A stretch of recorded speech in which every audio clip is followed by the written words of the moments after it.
tổ nó chối từ người trước tổ sau tổ nó chối từ người sau tổ là bảy nữ rồi đúng chứ xong đó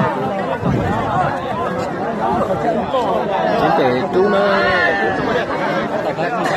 chết để số đó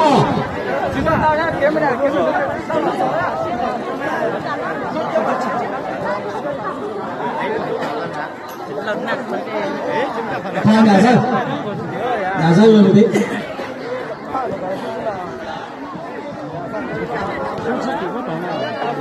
phải nhân tìm con người khẩn trương một chiếc lửa dệt từ cái góc kia xuống rồi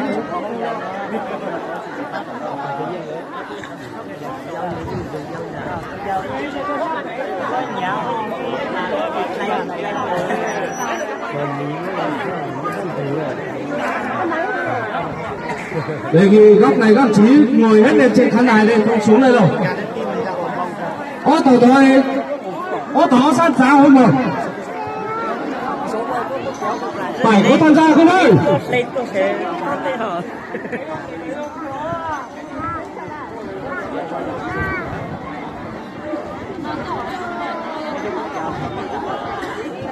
phải bắt đầu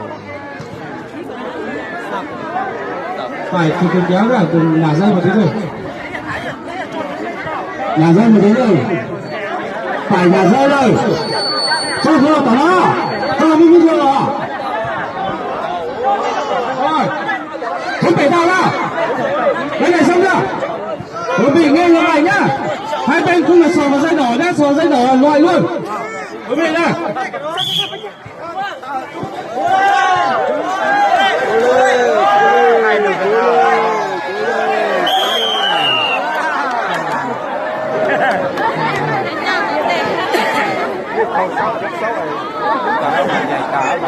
Đen à. hai bên người xong Con nó này chuẩn nó chết à. khỏe đấy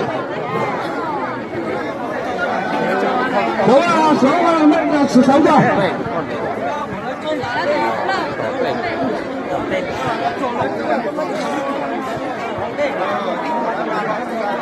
Chứ sức là chứ hai giờ hai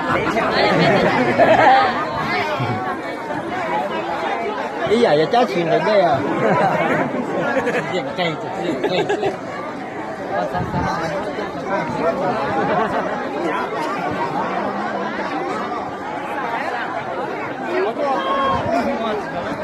bởi vì hai công chí lực lượng là đổi mọi số người ra dịp trong đấy phải nhà dân không được kéo bỏ ra vào đây cho vừa nào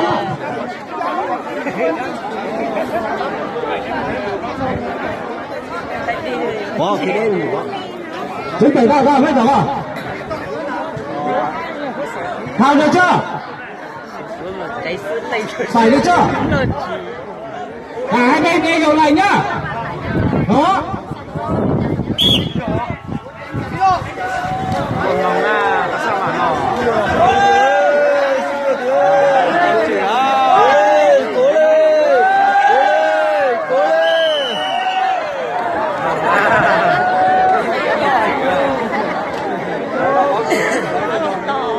cả hai set phải chịu hình thoáng. Sau đây trận thứ 3 xin mời thôn Sáng Trồi đạt thôn Cốc Méo đề nghị hai trưởng đoàn mặt dân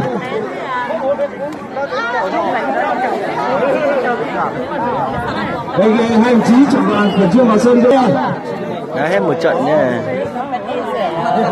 Cốc Méo Bảo Sơn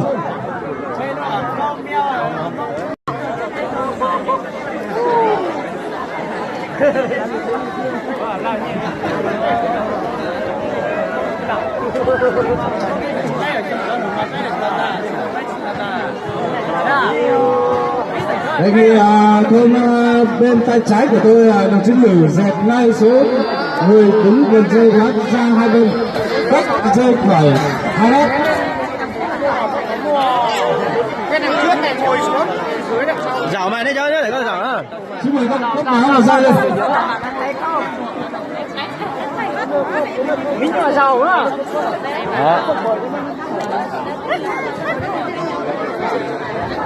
Xin mời thôn các áo của trường đưa con người vào dân.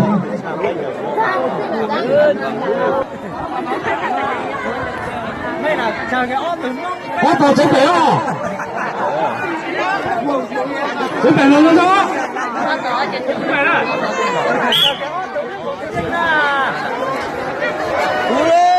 cố lên, Sancho cố lên, cố lên, cố lên.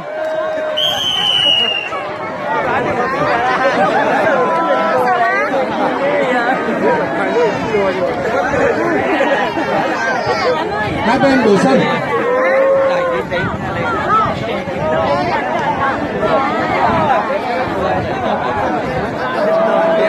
Xin nhờ sai rồi nào.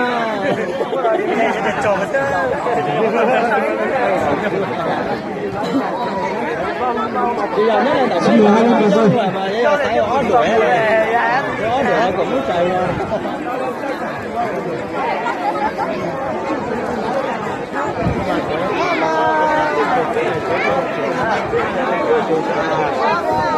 Xin mời hai bên vào sân.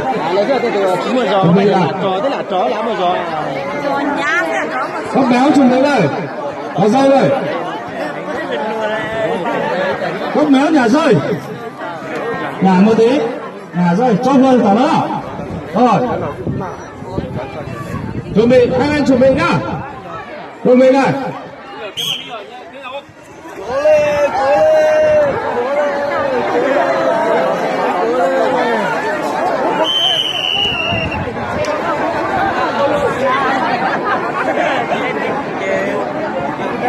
Và hai việc là thôn Sancho đã thắng. Đồng chí Toản đâu rồi? Đồng chí Toản vào đây.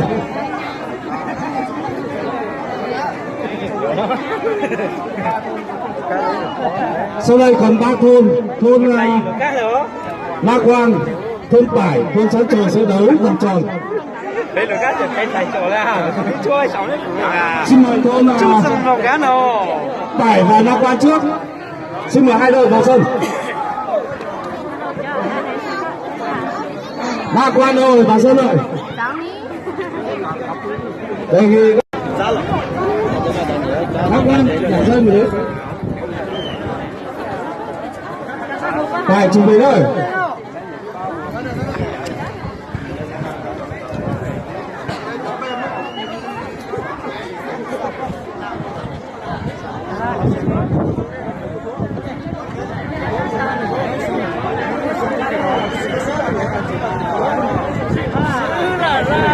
Hai bên chuẩn bị này, nghe hiệu lệnh nhá. Phải chuẩn bị xong chưa? Xong chưa? La Quang xong chưa? Nghe hiệu lệnh khỏi nhá.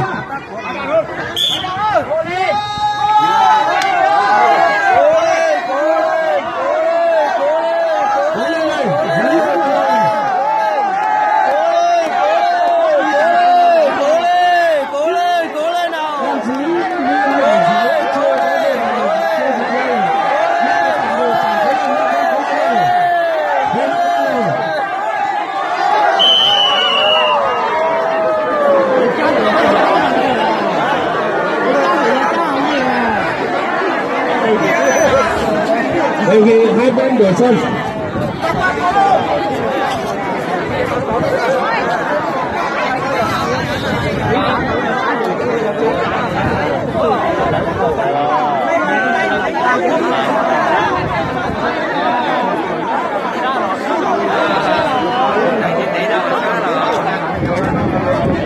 Hai bên nghỉ 2 phút.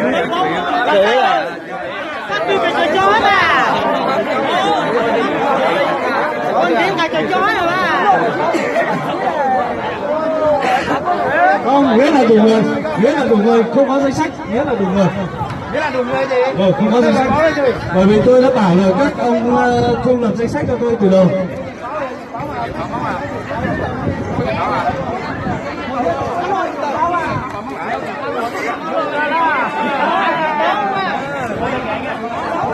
Rất cổ này và chúa chào mong nhá, vách chiều rồi mấy để sống kéo mày sống vậy này. Thảo quý tôi không mày tôi cho mày của mày gửi danh sách tôi cũng của thảo các chị mày của tôi vào xem không. Chúa rồi có tới để chào mong rồi. La Quang nhả rơi đây. Nhà rơi, nhà rơi, nhà rơi. Nhà rơi, nhà một tiếng rồi. Rồi. Xin mời Tài chuẩn bị rơi.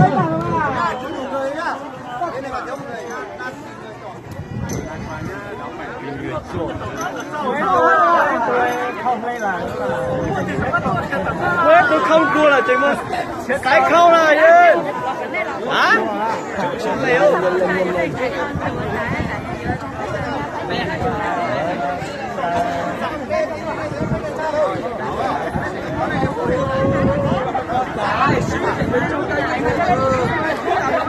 Được chưa? Ra. Chuẩn bị luôn nhá.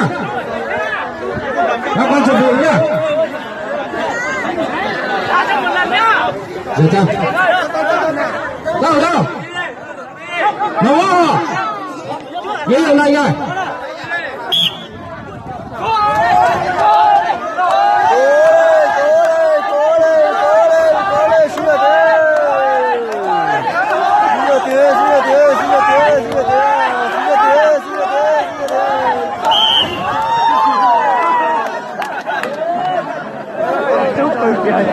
Bà Quang đã thắng 2 trận liên tiếp.